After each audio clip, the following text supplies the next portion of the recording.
तो दोस्तों आज हम जिस फिल्म का रिव्यू करने वाले हैं वो है अजय देवगन की फिल्म शैतान। तो कहानी की शुरू होती है अजय देवगन और उनकी फैमिली से, जिसमें अजय देवगन के कैरेक्टर का नाम होता है कबीर, उनकी वाइफ का नाम होता है ज्योति, उनके 2 बच्चे होते हैं जानवी और ध्रुव। ये एक हैप्पी लाइफ एंजॉइंग फैमिली होती है जिनको ट्रैवलिंग करना बहुत ज्यादा पसंद होता है और इसीलिए वो छुट्टी मनाने के लिए अपने फार्म हाउस पर जाने का फैसला करते हैं। वो चारों अपनी कार में बैठकर एंजॉय करते करते निकल जाते हैं, लेकिन रास्ते में ध्रुव को शुशु आ जाता है और इसीलिए पूरी फैमिली डिसाइड करते हैं कि वो एक रेस्टोरेंट पर रुकेंगे जहाँ पर वो सब खाना भी खा लेंगे और ध्रुव फ्रेश भी हो लेगा। जब कबीर और ध्रुव उस रेस्टोरेंट के बाथरूम में जाते हैं तो वहाँ पर एक आदमी एंटर करता है जो कि होता है आर माधवन का कैरेक्टर, जिनका नाम होता है वनराज। कबीर और वनराज एक दूसरे की तरफ नॉर्मली देखते हैं और फिर वहाँ से कबीर और उसका बेटा बाहर चले जाते हैं। उसके बाद रेस्टोरेंट में वो लोग खाना ऑर्डर करते हैं जिसमें पराठे भी होते हैं, लेकिन जानवी को उस पराठे में बहुत ज्यादा बटर लगता है और हेल्थ कॉन्शियस होने की वजह से वो उन पराठों को खाने से मना कर देती है।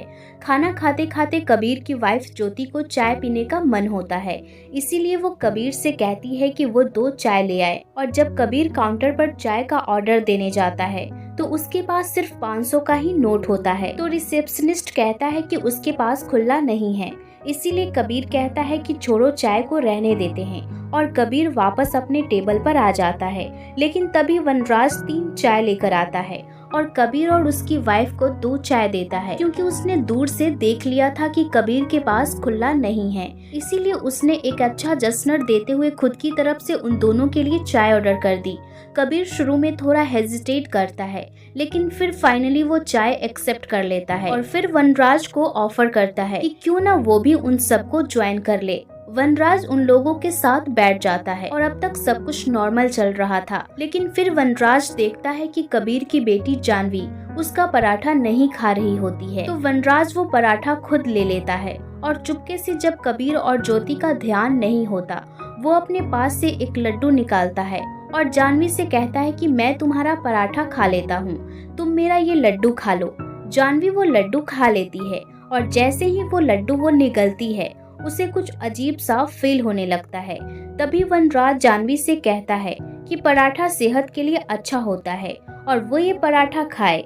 अब जानवी वैसा ही करती है। जब कबीर और ज्योति जानवी को पराठा खाते हुए देखते हैं तो उन्हें बहुत अजीब लगता है और वो सोचते हैं कि जब हम इसको पराठा खाने के लिए कह रहे थे तब तो इसने खाया नहीं, और जैसे ही इस अनजान व्यक्ति ने कहा कि वो ये पराठा खाए तो चुपचाप उसने वो पराठा खा लिए। लेकिन वो इस चीज पर ज्यादा ध्यान नहीं देते और इसे नॉर्मल समझकर इग्नोर कर देते हैं। उसके बाद जब सबका खाना हो जाता है तो वो सब लोग रेस्टोरेंट से निकलते हैं और अपने फार्म हाउस की तरफ निकलने के लिए कार में बैठ जाते हैं। तभी वनराज वापस चुपके से उनके कार के पास आ जाता है और जानवी को एक बिस्किट का पैकेट देता है और उसे कहता है कि फार्म हाउस पहुंचते ही वो इस बिस्किट के पैकेट को पूरा खा ले। फिर वो चारों वहां से निकल जाते हैं और अपने फार्म हाउस पहुंचते हैं। वहां पहुंचते ही जानवी चुपके से उस बिस्किट के पैकेट के सारे बिस्किट खा जाती है। अभी तक किसी को खबर नहीं थी कि क्या हुआ है और वो सब नॉर्मली पूल में एंजॉय कर रहे होते हैं, लेकिन पूल में नहाते वक्त ज्योति के फोन में पानी लग जाता है और फिर वो उस फोन को सुखाने के लिए किचन में चली जाती है और वो अपने फोन को सुखाने के लिए चावल के डब्बे में रख देती है। इसके बाद ज्योति देखती है कि वही आदमी यानी वनराज उसके फार्म हाउस के गेट पर खड़ा होता है और वो ज्योति को इशारा करके बताता है कि वो उसे अंदर आने दे। ज्योति थोड़ा घबरा जाती है और वो तुरंत ये बात कबीर को बताती है, लेकिन तब तक वनराज उनके घर में एंटर कर चुका होता है और जानवी कहती है कि उसने फार्म हाउस का गेट खोला। वनराज अंदर आकर कबीर से कहता है कि एक्चुअली में उसका फोन डिस्चार्ज हो चुका है और वो अपने फोन को रिचार्ज करने के लिए यहाँ पर आया है। कबीर इस चीज को एक नॉर्मल घटना की तरह ही देखता है और वनराज को पावर बैंक दे देता है जिससे कि वो अपना फोन चार्ज कर सके। साथ ही साथ वो उसे चाय भी ऑफर करता है जिससे कि वो उसके चाय के हिसाब को बराबर कर सके। इसके बाद वनराज धीरे धीरे कबीर की बेटी जानवी को अपने इशारों पे नचाता है। जो भी वनराज उसे करने के लिए बोलता है जानवी वैसा ही करती है। जानवी चाय पत्ती खाओ, जानवी चाय पत्ती खा लेती है। जानवी ध्रुव का सर फोड़ दो, जानवी ध्रुव का सर फोड़ देती है। जानवी कबीर को थप्पड़ मार दो। जानवी कबीर को थप्पड़ मार देती है।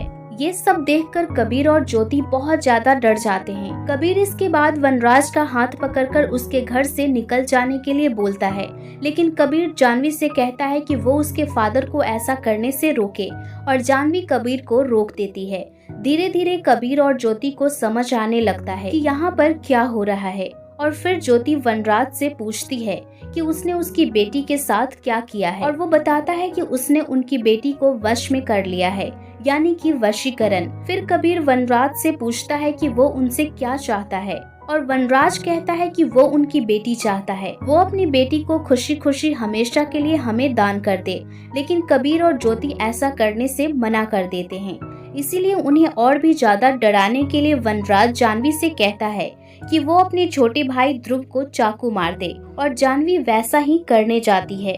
कबीर और ज्योति जानवी को रोकने की पूरी कोशिश करते हैं, लेकिन उसके बावजूद जानवी ध्रुव को छत पर से नीचे गिराने में कामयाब हो जाती है। ये सब देखने के बाद कबीर और ज्योति हार मान लेते हैं, और फाइनली वो बोल देते हैं कि वो जानवी को दान करते हैं। इसके बाद वनराज जानवी को लेकर उनके फार्म हाउस से चला जाता है, और फिर कबीर ध्रुव को ज्योति के साथ कार में हॉस्पिटल भेज देता है। खुद तुरंत एक साइकिल उठाकर उसके सर्वेंट के पास जाता है, क्योंकि उसे एक मोबाइल की जरूरत होती है। बेसिकली जब कबीर वनराज से रेस्टोरेंट में मिला था, तब उसने वनराज के फोन का पासवर्ड देख लिया था, और जब वनराज उसके फार्म हाउस पर था तो चुपके से वनराज के फोन को अनलॉक किया और उसके फोन की लोकेशन ऑन कर दी। अब जैसे ही कबीर उसके सर्वेंट के पास पहुंचता है, तो वो उसके मोबाइल में वनराज के फोन से लोकेशन को ट्रेस करता है, और उसकी ही सर्वेंट की गाड़ी उठाकर उस लोकेशन को फॉलो करने लगता है।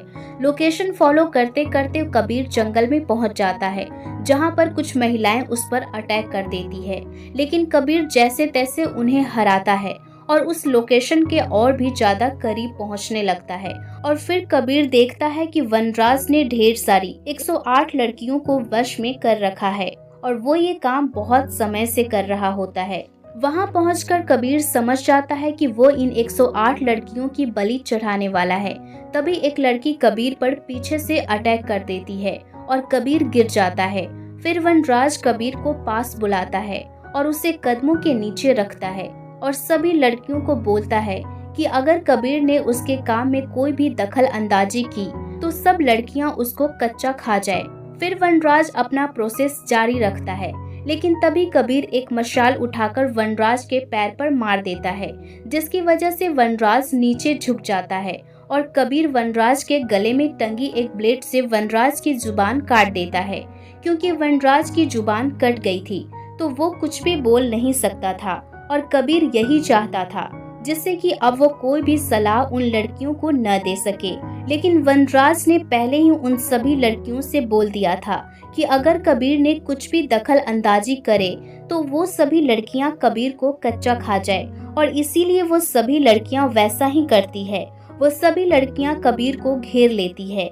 लेकिन तभी कबीर एक रिकॉर्डिंग प्ले करता है, जिसमें वनराज की प्री रिकॉर्डर आवाज होती है, जिसमें वो कह रहा होता है कि तुम पहले की तरह हंसो, पहले की तरह मुस्कुराओ, और मैं तुम्हें आजाद करता हूँ। ये रिकॉर्डिंग कबीर ने तब रिकॉर्ड की थी जब वनराज उसके घर पर था। ये रिकॉर्डिंग सुनते ही सारी लड़कियां वापस नॉर्मल रूप में आ जाती है। कबीर अपनी बेटी के साथ साथ दूसरी 107 लड़कियों को भी बचा लेता है। इसके बाद वो सब हॉस्पिटल जाते हैं इलाज करवाने के लिए, जहां पर पुलिस कबीर से कहती है कि उसने बहुत बढ़िया काम किया है। उनके पास बहुत रिपोर्ट थी लड़कियों के गुमशुदा होने की, जो कि आज कबीर की वजह से सॉल्व हुई है। लेकिन अब कबीर की बारी होती है बदला लेने की। वो पुलिस को सारी बातें बता देता है, लेकिन ये नहीं बताता कि वनराज कहाँ पर है, बल्कि वो पुलिस से ये कहता है कि उसको जल्दी से जल्दी ढूंढकर कड़ी से कड़ी सजा होनी चाहिए। और फिर हमें बताया जाता है कि कबीर ने वनराज को उसी जंगल में अंडरग्राउंड कैद कर रखा है, जहाँ पर वो उसको हर रोज सजा देता है। कबीर उसको खाने के लिए मरे हुए जानवर देता है, और चाय पत्ती भी, क्योंकि इसी चाय पत्ती से उसने उसकी बेटी को टॉर्चर किया था। और तो और वो उसके सामने हर रोज एक ताजा केला भी छोड़ देता है, ताकि वो उसे खाने के लिए तड़पे। और वनराज सिर्फ अपनी गूंगी आवाज से कबीर से मदद और माफी की भीख मांगता हुआ दिखाया जाता है। मूवी यहीं पे खत्म हो जाती है। इस कहानी को देखते हुए लग रहा है कि इसका सीक्वल भी बनाया जाएगा। बाकी दोस्तों, आपको क्या लगता है हमें कमेंट बॉक्स में जरूर बताइएगा।